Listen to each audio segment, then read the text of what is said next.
Ladies and gentlemen, brothers and sisters, pilgrims on the path of political enlightenment, sit down, relax your chakras, and let me unfurl for you a tale so magnificently absurd it could only be real Donald Trump's secret message to Jaishankar. The stage of global politics is not constructed with mere wood and spotlight, but with treaties, tweets, back-channel whispers, and billion-dollar arms deals. It is, in essence, a grand theatre, and the performers are not actors in tights but men in suits, adorned not with makeup but with ideology, ambition, and a diplomatic poker face.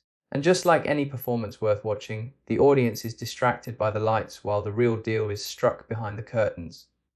Donald Trump, for instance, isn't a conventional politician. He's a vaudeville act reincarnated in a real estate mogul's body, staggering through the international stage like a Shakespearean jester who somehow gained access to the nuclear codes. And Jaishankar, India's external affairs minister, plays the foil, calm, composed, deliberate. Where Trump bellows, Jaishankar calculates. It's not just a clash of temperaments, but of theatrical genres, the chaos of improv versus the measured tempo of classical drama. In this global stage play, the secret message trope is less espionage thriller and more absurdist farce. Trump doesn't send confidential notes under candlelight. He sends them encoded in campaign speeches, casual remarks on Truth Social, and awkward handshakes. Jaishankar receives these not as intel, but as signs to be deciphered, like runes in an ancient playbook of power. Each phrase, each pause becomes a puzzle piece in the vast mosaic of global influence. Was that handshake lingering? Was that tweet directed? Was that silence louder than words? The ambiguity isn't a bug, it's the system working as intended. Politics at this level is not governance, it is dramaturgy. The G20 summits, the United Nations General Assemblies, the handshakes at Davos, all choreographed moments to reinforce the illusion of control and cooperation. It's not just what is said, but how it's said, who's in the room, who's not, and who's pretending not to be watching. And in this elaborate play, the media is the orchestra, playing suspenseful strings while the protagonists monologue about peace, and behind the set walls, new arms deals are signed. What's more, the script is always shifting. Today's villain is tomorrow's ally. Yesterday's sanctions become tomorrow's photo ops. India, with its rising geopolitical clout, plays an increasingly central role in this shifting narrative. Jaishankar, with his Oxford accented gravitas and unflinching gaze, represents not just India's interest but its evolving place in the drama. No longer just a secondary character, but a potential co-author of Act Two. Meanwhile, Trump, having exited the White House but never the spotlight, looms like a recurring character who refuses to die off. Even in exile, his influence reverberates. A random remark about India becomes front-page news. Cryptic jab at China gets passed for days. In the theatre of geopolitics, former roles still cast long shadows. And in that space between what is said and what is meant, between intention and perception, lies the real drama. America's obsession with influence isn't just a feature of its foreign policy, it is the very fabric of its identity. From Hollywood to Harvard, from Silicon Valley to the Pentagon, the United States has always sought not just to lead, but to shape. Influence for America is not about brute control, it's about narrative dominance, about scripting the global conversation so that even dissent happens within an American-defined frame.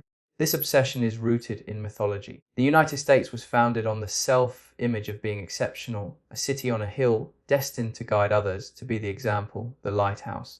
But over time, that soft beacon morphed into a searchlight sweeping across continents, looking not just to shine but to surveil, shape and subdue.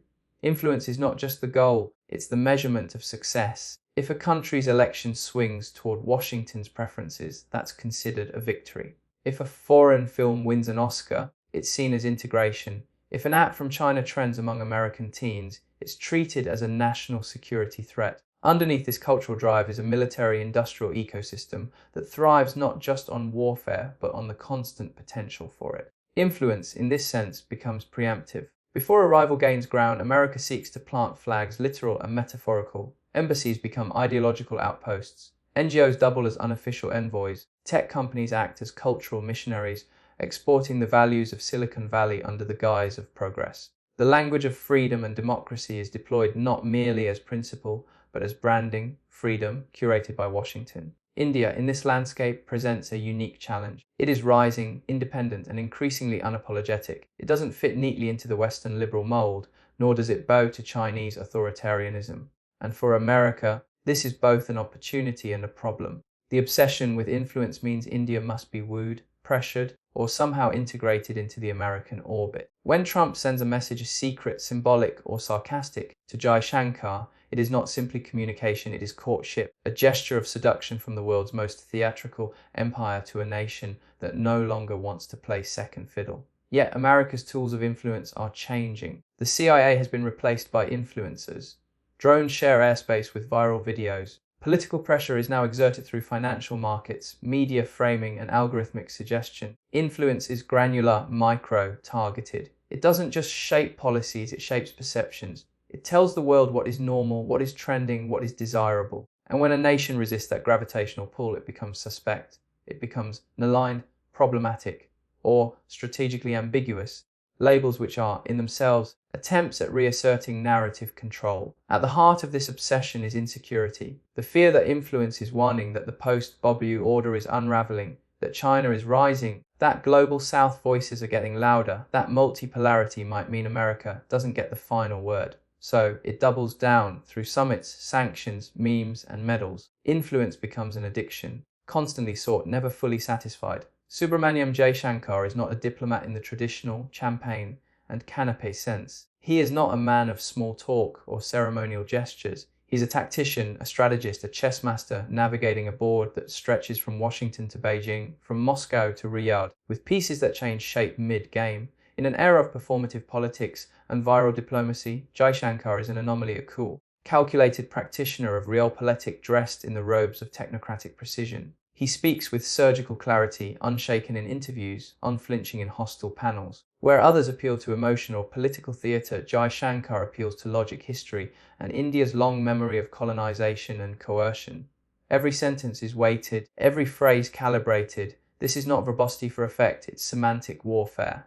And yet there is an elegance in his restraint, a kind of diplomatic aikido.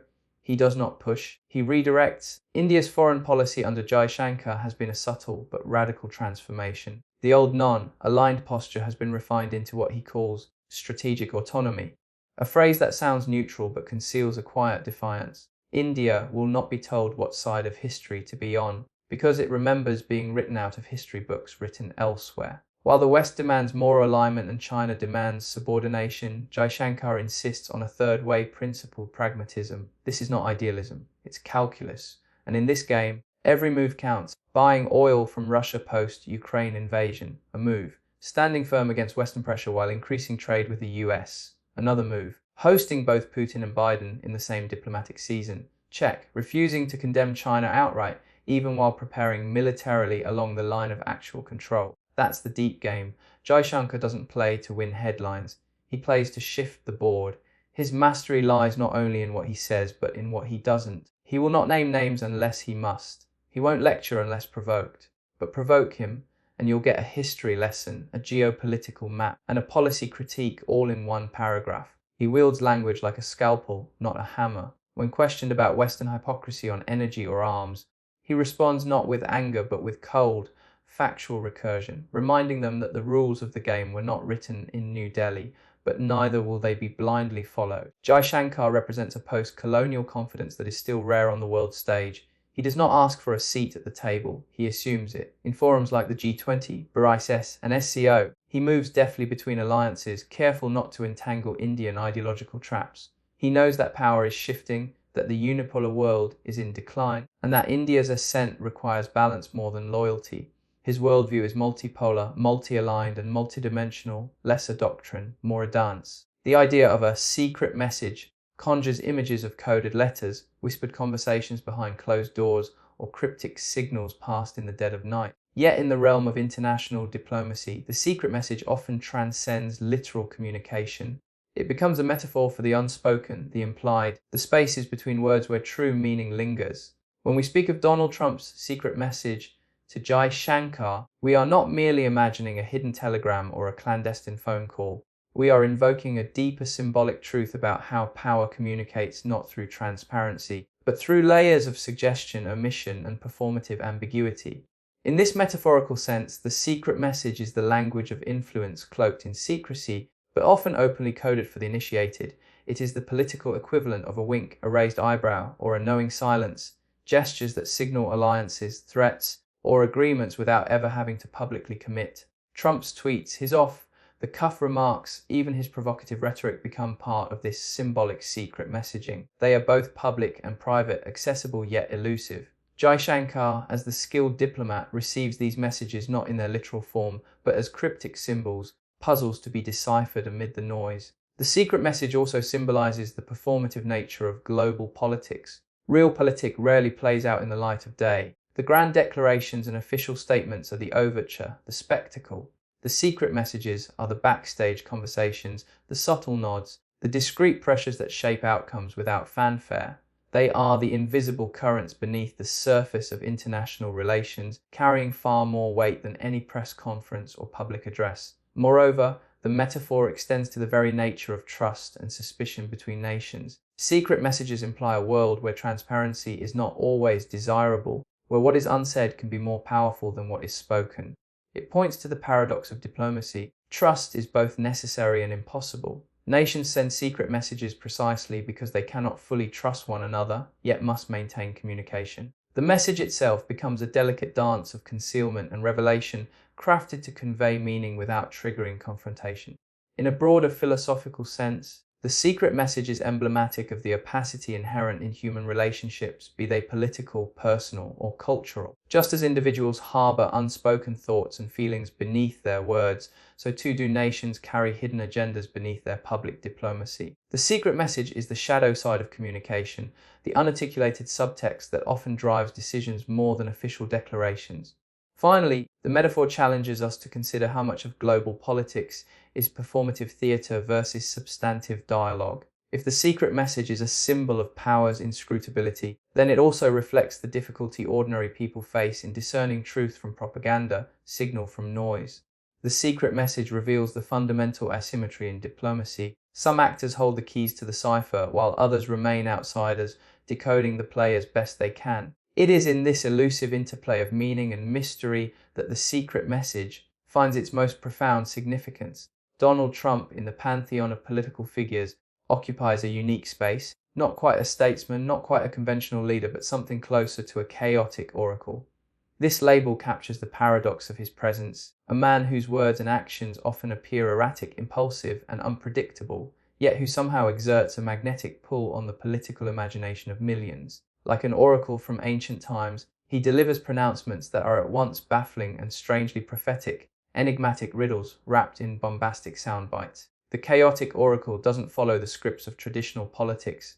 Instead, he disrupts them, scattering the carefully constructed narratives of diplomats and pundits like shards of broken glass. Trump's speeches, tweets, and interviews often feel like oracular utterances, fragmented, contradictory, and seemingly nonsensical, yet they compel interpretation. Supporters and critics alike spend hours decoding his words, searching for hidden meanings or divine guidance in his bombastic declarations. It is this very unpredictability that turns Trump into a symbol of disruption, an agent who forces the political establishment to confront the limits of its own control. This chaos is not merely performative, it functions as a method. By destabilizing expectations, Trump reveals the fragility of political systems that rely on order, decorum, and consensus. His oracle, like pronouncements, unsettle allies and adversaries alike, creating openings for new alignments and shifts in power.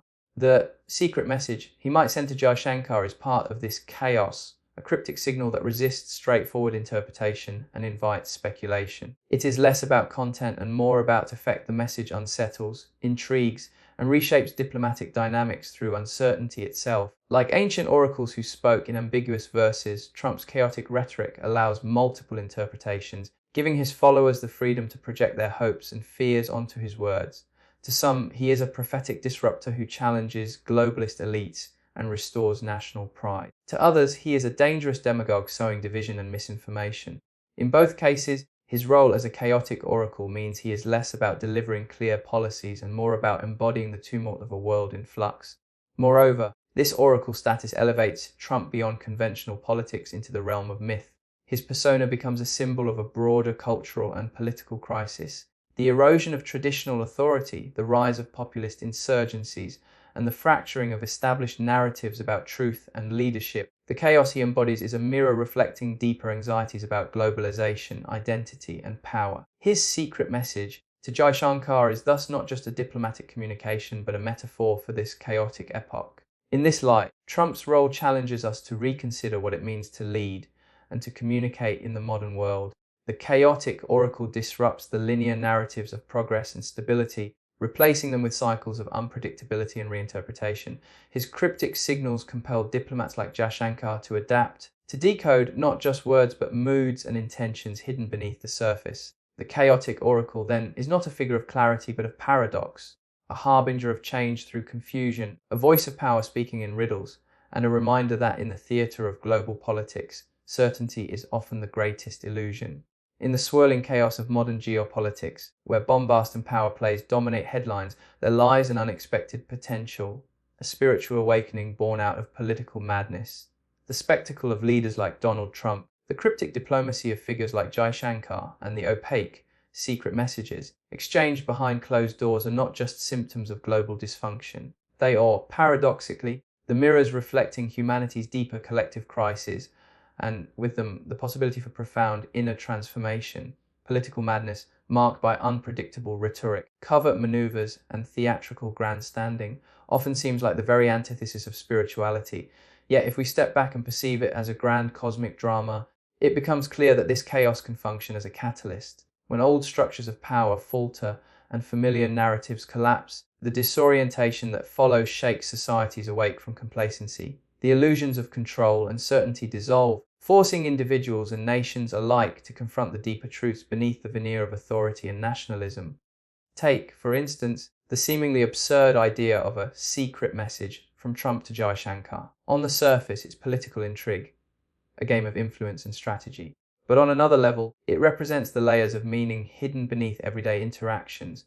It invites us to look beyond what is spoken to what is implied, to embrace uncertainty, and to accept that truth is often fragmented and elusive. This realization aligns closely with many spiritual traditions that emphasize mystery, paradox, and the limits of rational comprehension.